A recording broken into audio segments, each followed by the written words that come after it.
정부가 식을 줄 모르는 집값을 잡기 위해 또다시 부동산 규제책을 쏟아냈습니다. 대출과 세금, 분양가 할 것 없이 조일 수 있는 건 모두 조이면서 이 시장에 강력한 경고를 보냈는데요. 이 효과가 미미할 경우 내년에 추가 대책을 내놓겠다는 엄포도 빼놓지 않았습니다. 최보윤 기자의 보도입니다. 현재 투기과열지구인 서울에서 14억 원짜리 집을 사면 주택담보대출 비율인 LTV가 40%까지 적용돼 5억 6천만 원을 빌릴 수 있지만 앞으로는 대출 한도가 4억 6천만 원으로 1억 원 줄어듭니다. 9억 원 초과분에 대한 LTV 한도를 20%로 더 낮추기 때문입니다. 시가 15억 원 초과 주택에 대한 대출은 원천 차단되고 다주택자의 대출 요건인 기존 주택 처분 기간은 2년에서 1년으로 단축됩니다. 또 9억 원 초과 주택에 대한 전세 대출은 차단을 원칙으로 하고 기존 대출 만기 시점에 고가 주택 보유나 다주택자가 됐다면 대출 연장이 불가능하도록 했습니다. 종합부동산세율은 최대 0.8%포인트 높아집니다.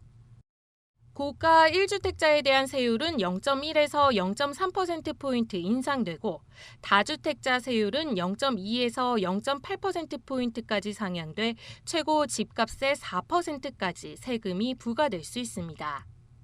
조정 대상 지역의 2주택자 세율은 지금보다 100%포인트 인상되고 2년 미만 보유한 주택을 양도하면 양도소득세율이 높아집니다.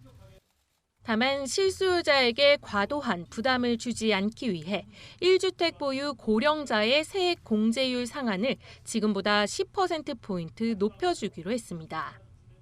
또 조정 대상 지역에서 10년 이상 장기 보유한 주택을 내년 6월 말까지 처분하면 양도소득세 중과 배제와 장기 보유 특별공제 혜택을 줘 다주택자의 주택 처분을 유도할 방침입니다.